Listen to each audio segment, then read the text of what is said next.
हुकुमाची राणी या मालिकेच्या आजच्या भागात एक अत्यंत थरारक वळण पाहायला मिळणार असून राणी आणि इंद्रा शेवटी एकत्र येतात आणि बुवांना शोधण्यासाठी घराबाहेर पडतात। राणी इंद्राला खंबीर साथ देते आणि दोघेही रस्त्यावरील लोकांना बुवांचा फोटो दाखवत विचारपूस करतात। एका रिक्षावाल्याकडून त्यांना महत्त्वाची माहिती मिळते की त्यानं बुवांना एका विशिष्ट अड्ड्यावर पाहिले आहे। ही बातमी ऐकताच इंद्रा आणि राणी तातडीनं तिकडे रवाना होतात। त्या ठिकाणी पोहोचल्यावर इंद्राला दरवाजा मागे काहीतरी संशयास्पद हालचाल जाणवते।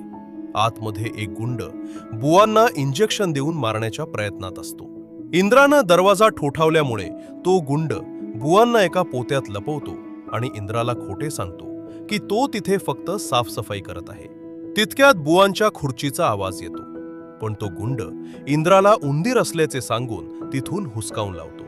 बुवा मात्र आतमध्ये स्वतःची सुटका करून घेण्यासाठी रशी कापण्याचा प्रयत्न करत असतात। दुसरीकडे राणी आणि इंद्रा वस्तीमध्ये एकत्र जेवण करतात। इंद्राला राणी आपल्यासोबत आहे यावर विश्वासच बसत नसतो आणि त्याला वाटते की हा त्याचा भास आहे। राणी त्याला चिमटा काढून जाणीव करून देते की ती खरंच तिथे आहे। या छोट्याशा गोड क्षणांनंतर दोघेही बुवांना वाचवण्यासाठी एक मोठी युक्ती आखतात। येणाऱ्या पुढील भागामध्ये राणी आणि इंद्रा त्या गुंडांना चकमा देण्यासाठी दोन वेगवेगळ्या बाजूंनी हल्ला करतात। इंद्रा गुंडांचे लक्ष भरकटवतो तर राणी मागच्या बाजूने चोरून आत शिरते। आता राणी आणि इंद्रा मिळून बुवांना सुखरूप बाहेर काढू शकतील का आणि विक्रांतचा खरा चेहरा आबांसमोर येईल का हे पाहणे अत्यंत रंजक ठरेल।